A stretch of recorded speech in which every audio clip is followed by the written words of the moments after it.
ئاڵلقەی شەشەمی سیرەی پێغەمبەری نازدارمانە خوێنین عەلەیهی سەڵات وسەلام لە دوای باسی هیجرەتەکەیەوە کە هیجرەتی کرد بۆ مەدینە و ناونرا مەدینەتول مونەوەرە، مەدینەی پرشنگدار و پیرۆز. یەکەمین کارە کە پێغەمبەر عەلەیهی سەڵات وسەلام لەوێ کردی برایەتی کردن بوو لە نێوانی مهاجرەکان و ئەنسار. ئەمە یەکەمین شتێک بوو کە پێغەمبەر صلی الله علیه وسلم بۆ بنیادنانی کۆمەڵگە تازەکەی خۆی لە مەدینە بیری لێ کردەوە کە چۆن برایەتیەک لە نێوان کۆچەرەکانی مەککە و ئەنساریەکان، یعنی مهاجرین و ئەنسار دروست بکە. مسلمانانیش بەم برایەتیە بوونە یەک خێزان و خانەوادەی هاوکار و بەسۆز لەگەڵ یەکتری. بۆ یەکەم جارە کوتلەیەکی عەقائیدی دروست ببێ، کۆمەڵە خەڵکێکی مهاجر و ئەنسار ببن بە یەک ئوممەت و نەتەوە و لە نێوان خەڵکی تریشا بە دینەکەەوە بناسرێن.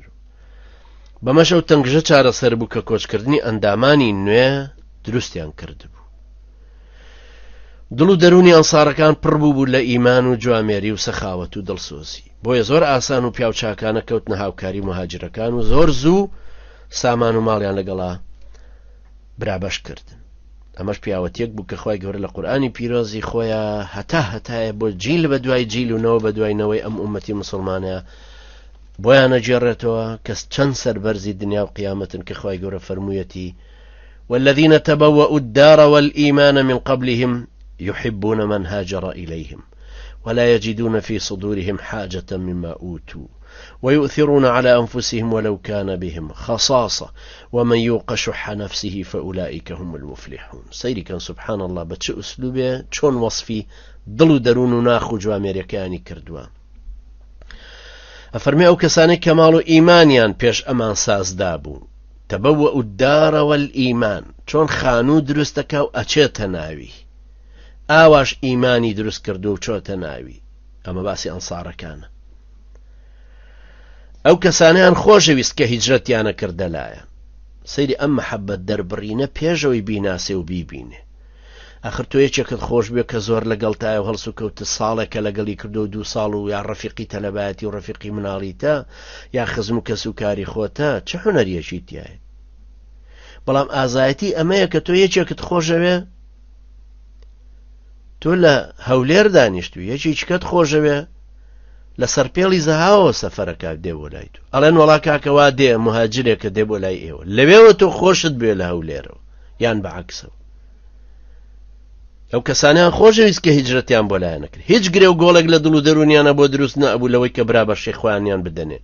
سەیری ئەم شتە موهیمەش باز لە دڵ و دەرونیانەکە، لەوە نییە کە ڕوشکێن بوون لای پێغەمبەر عەلەیهی سەڵات وسەلام و شەرم دایگرتوون و حەتمەنە بێ لەبەر خاتری پێغەمبەر بیبەخشن، لە دڵ و دەرونی خۆیانە زاڵ بوون بەسەر نەفسی خۆیانە، وەڵێن دەی هەر وەختێک کە گەیشت ئینشاڵڵا من ئەم نیوە سەرۆت و سامانەی خۆیان مێدەم. هاوکاری و یارمەتیدانی ئەوانیانە خستە پێش خۆیان. ئەم وەصفە وەیؤثرون على أنفسهم ولو كان بهم خصاصة. هاوکاری و یارمەتیدانی ئەوانیانە خستە پێش خۆیان و ماڵ و مناڵی خۆیان و ئەگەر چی هەژاری و نەداریشیان بەسەر خۆیان و ماڵ و مناڵیانە بهێنایە. تۆ سەیری ئەم وەصفە گەورە و بەقووەتە. آخر چێ لە ئێمە ئەوەندە ئەبەخشێ کە خۆی فەقیر ببێ بەس ئەوی بەرامبەرەکەی دەوڵەمەند بکە هێشتا نەیناسی و نەیدیوە. کاکە ئەمە لووتکەی ئیمانە، ئەمە لووتکەی بەخشینە. چی ئەمانەی گەیاندۆتە ئەم ئیمانە بەرزە؟ ئەم قورئانە، ئەم پەروەردەی ئیمانیە. ئەنجا دوایش ئەو قاعیدە جوانە کە ئەفەرمێ ومن يوق شح نفسه فأولئك هم المفلحون. ئەنجا بۆ ئێمەش ئەفەرمێ بەڕاستی ئەو کەسەی لە تین و چێشی بەخیلی دڵی خۆی قوتار بوو بێ سەرکەوت و سەرفرازە. چێ سەرکەوت و سەرفرازە؟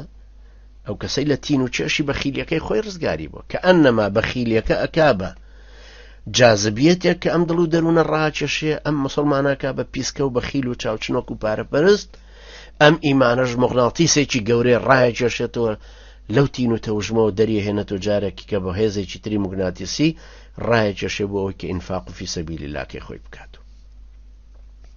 ئەمە باسی برایەتی کردنەکە کە چۆن لە مەدینە جا ئەمە جێڕانەوەی تاریخی ئێمە باسیەکەین. تۆرە لە عالەمی واقعە خەڵکێک وا دروست بکە نەدی و نەناسی و لە مەکەوە هاتووە تۆ ئەم برایەتی گەورەی لەگەڵیا دروستکەی. کاکە ئێمە هەموو مسلمان بووین، هەموو ئەهلی جیهاد بووین، خەڵکێ لەو گەرمیانەوە هاتبوو خانووی کرێی دەست ناکە و لە خورماڵ و هەڵەبجێ هەر هی تەنزیمی و ئەفراد و پێشمەرگەی خۆمان چجایەوەی بەرچنەترەیەک یا ڕەزێکی بداتی تۆ سەیری ئەم واقع گەورەیە ئەم کۆمەڵگە ئیماندارە بەهێزەی کە پێغەمبەر عەلەیهی سەڵات وسەلام پەروەردەی کردن کاکە تۆ سەیری گەورەی ئەم ئەنسارەکە لە کوێش پەروەردە بوون بەچی پەروەردە بوون بە بەیعەی عەقەبە یەکەم و دووەم بە سڕی هاتوون بەیعەتێکیان داوە نیوە شەو لەو سەحرا و لمەیە ئەی پێغەمبەری خوا وا گەڕێنەوە خەمن نەبێ ئەوە بەیعەتمان پێدای ساحەبی قسەی خۆیانن دوای 1 ساڵ کە دێنەوە بانگەوازەکەیان گەیاندوتە هەموو ماڵێ دێنەوە ئەم جارە 72 پیا و 13 ژن بەیعەتە دەنەوە سەر لە نێوڵن یەکێکمان لەگەڵا بنێرە خەڵکمان لەگەڵا بنێرە با دینەکەمان فێرکە خەمن نەبێ وا بناغەکەمان لێ بۆ داکوتایی